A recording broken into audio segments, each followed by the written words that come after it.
So new builds and how to protect your buyers.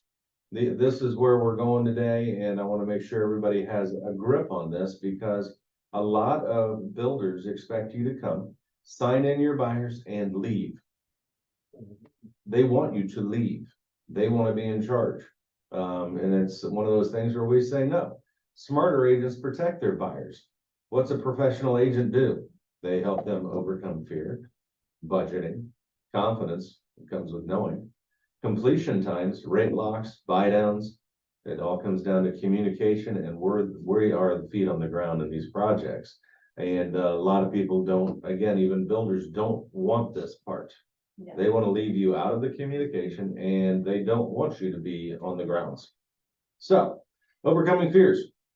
And I can do this in a reasonably quick time period, or I can make it last a while, but we're going to try and get through it. Overcoming fears. It's all about knowledge, data, information, listening to your buyers, right? And or sellers. It's overcoming their fears. How about the personality type? Did anybody remember our studies on these things? This is very important. We need to respond per their personality. So guys, remember, look at your app file guides, building successful relationships. Talks all about this, this whole scenario right here and the things that you need to study. And my thought with this today, I didn't know how long Scott is, may or may not talk on our preliminary, but my thought about this was we had two options. We could either pull these pages up or I can tell you about them. And instead, I'm just going to tell you about them because, you know, we get into then what else how else do you help a buyer overcome fears? And oftentimes a seller, because they're going to become a buyer. Lending pre-approval. What's a credit score? This is something that people just don't understand. What Saab is talking about when he's talking about 44.999%. You know, that's debt to income ratio. So it's what you owe. And it's what you owe against what you earn. And how long have you had your job? And how have you paid your bills? Have you paid them on time? And all of these things pour into your credit score, which pours into what kind of rate you can get. Okay, so it's very important that all of these things line up. Look at our buyer's guide, page 4 of 9, and it clearly outlines all of these. Okay, how about sharing the rules of borrowing? This is what Saba's touched on briefly even. Our same buyer's guide, page 7 of 9. It's the 10 rules of borrowing. And of course, we're in there with the don't open any more credit. Don't do any moving of funds around accounts without talking to your lender, making sure that if you have to have gift letters, all these things. But if you go out and you buy things and put it on credit, it's your debt to income ratio. You've changed it again. I thought it was interesting, him even saying, but it's interest free for 12 months. So I'll own the house before this. Okay, but you just adjusted your credit score. People just don't understand, and that's okay. We just need to help them understand, because what's not okay is for them to not understand. But once you're in contract for them and you've done all your work, for them to blow it up right before they get into their dream of owning a home, that's not all right. It's our job to give them the knowledge to do these things properly. Okay. Something I didn't even know, just for kicks and giggles. One of my buyers called me before she went to Sam's Club. Like, can I open up a Sam's Club membership card? Sure. It's a credit card combo. Can I do it? No. Just get the membership, not the credit card combo. Right. So. You can open that at any time after you close. Close. So, That'll be the next one. because I think people don't realize that either. I just took out a credit card. I didn't use any money on that credit card. Mhm. Okay, but now your revolving line of credit just went up, and it's what that you can get into. Yeah. And they do. Yeah, they do. They Yeah, do. absolutely. Even a car, like, yeah. So those things are real, guys, but this is how we can help people overcome fears and not mess up. It's our job to guide them. So wouldn't you agree that maybe in that process that budgeting would be important? Yeah, then we need to help people. You know how many people don't run on a basic budget? In app files, if you just type in on the search bar, the basic budget, this budget will come up from Financial Peace University, Dave Ramsey's plan. And it's just a great basic budget. It's very simple, but it goes through all of the things of what you're spending money on, from groceries to your car, to your insurances, to things people don't think about. Clothes. What are you doing? And as you fill it in, all of a sudden you're going, oh geez, I thought I could afford a $2,300 house payment, and apparently it's 1,900. Or they need to get control of their budget and say, you know what, we don't need to spend this over here. We could move this over here, but you can't spend it in both places or you're in trouble. So people need to know. But look at that budget. Everybody should look at that budget, and it helps, even just as a refresher for all of us. How about confidence comes with knowledge? And this is what I was talking about with the budget. You go to the budget first because the loan amount is what a lender will loan you. Doesn't mean that's what you're really comfortable affording. They don't run a budget out for you. They look at what your income is, your debt to income ratios, how your spending habits are with those things. And that's what they look at to determine what you can afford in a home. It doesn't mean you need to buy furniture for that home after you close. You can have this great home with all these beautiful walls and they're painted the colors you want. You have a yard that you now need to cut and can't afford a lawnmower, you can't afford to put the furniture in the house. Don't let your buyers get into that situation. Actually talk to them, help them figure out what they can truly afford. So again, truly afford, app files, guide, buyer's guide, page 6 of 9. It's just clearly outlined, guys. Our app files programs, if you continue to dig through those for data, it'll really help you. If you just think, hey, that data is there, that's great. Your knowledge doesn't and you forget. It's not that you haven't studied all of these things with us over the years, you have, but we forget. And so we need to read and reread and be sure we're the professionals. And once we are professionals, all of a sudden that confidence increases with our buyers. They're happy. How about you got them in contract? Now help them. They need your help now more than ever, because now you got them past the fear of getting into a contract. And this goes right back to the same thing. We need to help borrowers not blow up their own deals. Be sure, share the 10 rules of borrowing, right? Buyer's guide, page 7 of 9. Read the buyer's guide. Builder's items. Completion times. These are things where we need to help manage our buyers' expectations so they don't have coronaries and blow up their own relationships, because people get into arguments over new home builds.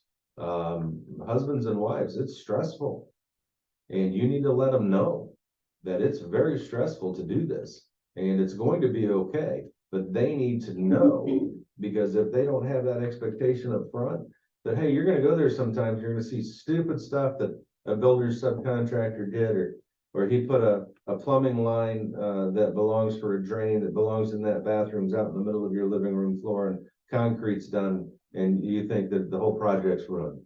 No, you just need to let the superintendent know as soon as you see it, because it helps him do his job. They're going to relocate those things. But they might get fired again. But the other thing here is now back to timing, target dates. If the more errors that we see that need to be fixed before they can get past their own inspections with the county, the longer it's going to take. And it happens. So one of the tougher ones is to just get to the point where you can put insulation on the walls. You have to pass all your mechanicals. Mechanicals being your roof has to be inspected. Your HVAC has to be inspected, or your heating, cooling, and air conditioning. Your electrics and the plumbing, all the rough ends. These things have to be all checked up on and verified with the county. So, they're going to come in and go, guys, you can't run a wire there. It's a door frame. There's stuff that happens. So again, prep your buyers. Don't let them get freaked out by these things. How about rate locks? When would we tell a buyer to lock the rate with now this is with the builder's lender. How about that one? We need to tell the builder's lender when to lock our rate. How about, wouldn't you think that maybe the left hand would talk to the right hand in their own systems, and that their lender and their title company might have an idea of the construction schedule? Nope, not a clue. They're over here doing a totally separate job, same firm, under the same umbrella, not a clue what the other one's doing. That's where we're the communicators in between. It's important that we know the loan officer that they're working with. I want to know the title, person, whoever's in charge of closing. And I want to know the superintendent. Don't leave out the salesperson that you worked with. They can help you with these things. Some do, some don't. Some of them, they just think you're a pain in the butt and they want you to leave. Those are the ones I really sit down and make sure and spend time with, because they need to understand that when I have a question that needs to be answered, part of their job is to answer that question. And I'm rather blunt with that, with explaining their job to them occasionally. But sometimes we need to, because they're new, or they've been doing it a long time and they've just run roughshod over a bunch of agents that really didn't know their jobs, hadn't been educated in these things. So it's important. So rate lock. Typically, you don't want to lock it any sooner than 30 days out from construction completion, because it might take an extra 30 days. And then if you lock it, and again, if the rate goes to some amazing level, lock it and then pay for the lock if their time takes longer. Okay, but now you're paying the builder's lender to hold the lock where you want it. How about a buy down? The lenders right now, a lot of the builders have rate buy downs in this points that they're charging, and they're really buying down your rate, like we just saw in part of the bankrate.com. It's the same system. No different than going and buying a car. There's this shuffle of the various shells to make it appear as though you're getting a better deal. And the bottom line is they know what they're going to earn. They just simply have you do this, and if you'll pay this, I can give you this rate, you do that. Sometimes, you know, if folks aren't gonna stay in a home for more than 5 years, the rate doesn't matter as much. If they're planning on, hey, this is our retirement home, this is where we want to stay, that, and they've got a 30-year loan or something, that rate means a lot. And of course, rate affects your payment, right? When is the best time to lock down that rate? What's the best rate? How do we know that? Got me. Okay, fair But enough. it's really, it's 30 to 60 days. There's sometimes you can't do anything. And you just, hey, all right, we're potentially 30 days out. That's the potentially, because no builder is giving you time. They never will. I have a Yeah. father-in-law that's a builder. Mhm. Never will. And because again, they don't know. Well, We're I expecting actually, yeah, I actually, Oh, if they say July to Yeah. August, right, plan August. right. Like, I always get those from the superintendent. The actual salespeople, nobody else knows. No.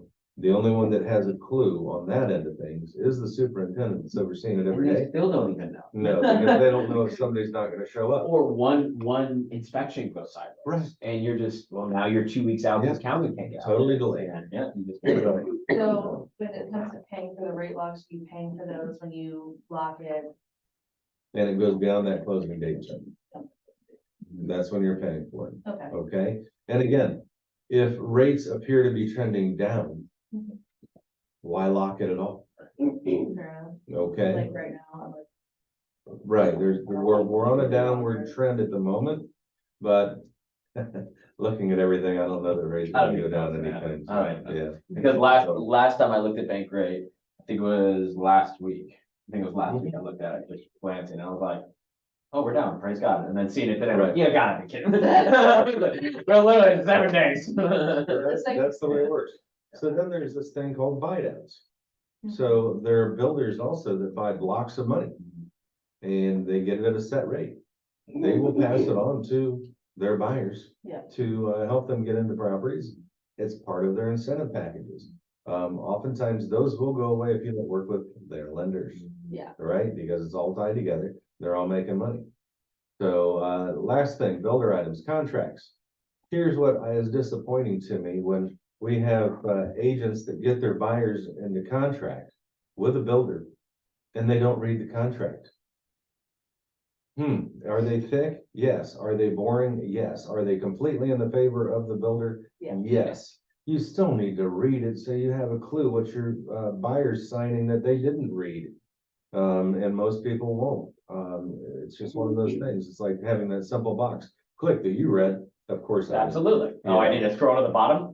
Right. Exactly. So I just think it's important because they're not using the standard FAR bar contracts that we're all trained on legally. They write their own contracts. If we don't read them, and I'm not saying their contracts are illegal, they're just not the ones we use. But the fact of the matter is, if we don't read them, we can't possibly advise our buyers on them at all.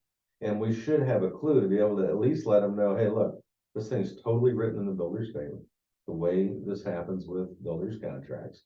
Any builder we go to, it's gonna be the same scenario, but some are different than others. And most give themselves several years to complete the construction of your home. And you're signing an agreement to that. And you're signing an agreement to that so firmly that you're willing to give up your escrow deposit if they're not done in the basic initial time frame that they told you. And it goes out there, you're stuck. Yeah. Or give up your money. Yeah. Okay, so we need to be able to tell our buyers these things to help them.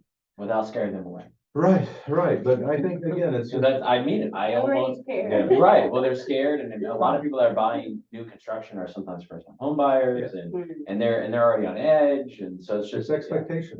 Yeah. You've got to establish their expectation. I know you've got to run, Joey, thanks for being Trying to here. say, is this the last one, or is there one more communication? Communication. And this is what we were just talking about a minute ago, but it's so important that we keep the communication going because they won't. They won't even send you copies of the contract unless you ask. If you ask, they'll go, oh, well, sure, but it's in this protected file for your buyers, so they'll have to give you a password. Okay, I call the buyers and say, hey, I need your password to get into this so I can download it apparently, or you need to download a PDF copy and just email it to me. A lot of folks just go, oh yeah, here's my password. Almost all of them, actually. I don't think I've had anybody say no to that. But it's the only way we can really stay in the loop on all of these things. Otherwise, the builder is going to send you typically 1 to 2 pages, which shows your commission agreement with them. They don't think you care about anything else. Most agents don't. They haven't had trainings like this. They got their license and they've tried to go off to the races. And they'll get a deal or two done, and then they'll wonder why people don't want to work with them because they don't know how to do these things. So it's important to be the professional. So we need to keep the communication with our sales rep, superintendent, and our buyer and everybody else in the loop. And seriously, I should have continued here with the lender and the title company. So be sure to ask for copies of the contract, be kept in the loop for inspections. Talking to the superintendent, give them your emails, give them your cards, say, please keep me in the loop for inspections and walkthroughs. I want to be there. And they'll go, really? Okay, because that's not typical. But we need to be the feet on the ground. So if you have an out-of-state buyer and they're not seeing that house, you need to go to that house, take pictures, do it on a consistent basis, do something that makes sense. And, you know, again, you're not trying to be the inspector or anything like that, but you're talking with the superintendent. You're getting more realistic timetables.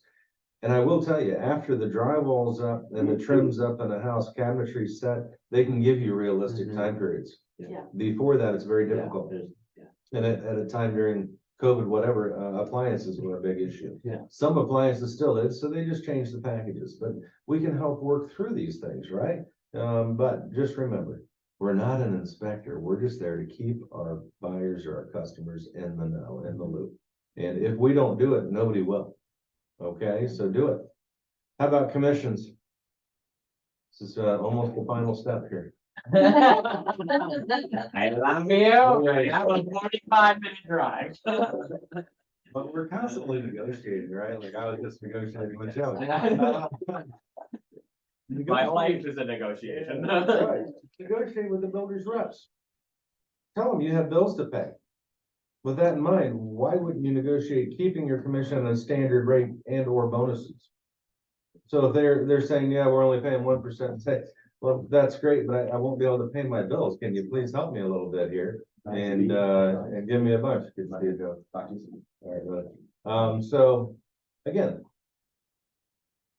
if we don't ask, the answer is perfect. The builder doesn't care. They don't. That's just a big firm and they're just making sales. But we can negotiate these things. Leah just negotiated another one. Did you not? Yeah. Yeah. I just had to negotiate one with Meritage.